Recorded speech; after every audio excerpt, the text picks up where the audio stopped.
Hi everybody, it's Honest John. I have a master's degree in psychology. I'm not bragging about it. It's just a fact and I don't talk about it very much. Now the first thing that you learn in psychology is all behavior is communication. Everything we do, everything we say tells everyone who observes it who we are. From the way we stand, sit, walk, to the way we speak and what we speak about. All of those things send a message that we are usually not aware we're sending. It's called metacommunication. Uh, Metacommunication sometimes is deliberate, in the case of sarcasm and irony, where the thing we say does not match the intention that we say it with. But most of the time, metacommunications are unconscious. So we're sending a message, we're just not aware of the message that we're actually sending. Perfect example of this is the Republican presidential campaign. As we have watched Rick Perry, we have learned he's an idiot. He certainly was not trying to communicate that with us, but the message came through clearer than anything he said. Newt Gingrich had a brief rise in the polls, but it didn't last long.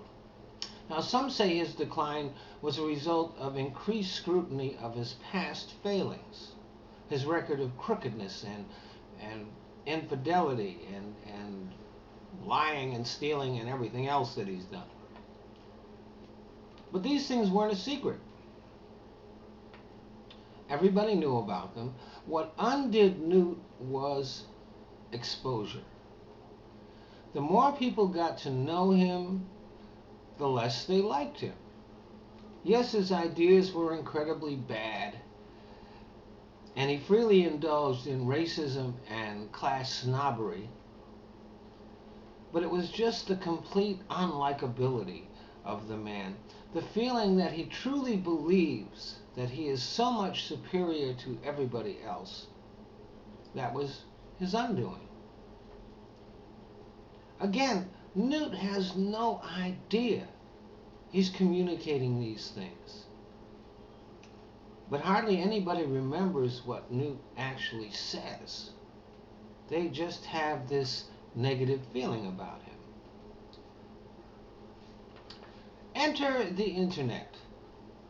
Never has it been so easy for so many to learn so much about so many people. People that in past circumstances would have remained forever complete strangers. In many cases, this is really positive. I can't tell you how impressed I am with some of the people that I have seen on YouTube. And musicians and artists are able to get exposure through the internet that they could never have done in years past. But it's a double-edged sword. We have learned a lot about other people too. We learned that underneath Hey Ruka's veneer of sincerity and vulnerability and sensitivity is a hate-filled Nazi bitch. Anyone who has followed Venom Fang X's internet history knows that he is a scam artist, sociopath with no conscience. I doubt he actually believes anything that's in the Bible he's so fond of reading. But it is a useful tool for him to scam money from other people. And the latest to arrive on the scene is Omniscient, an incredible waste of DNA.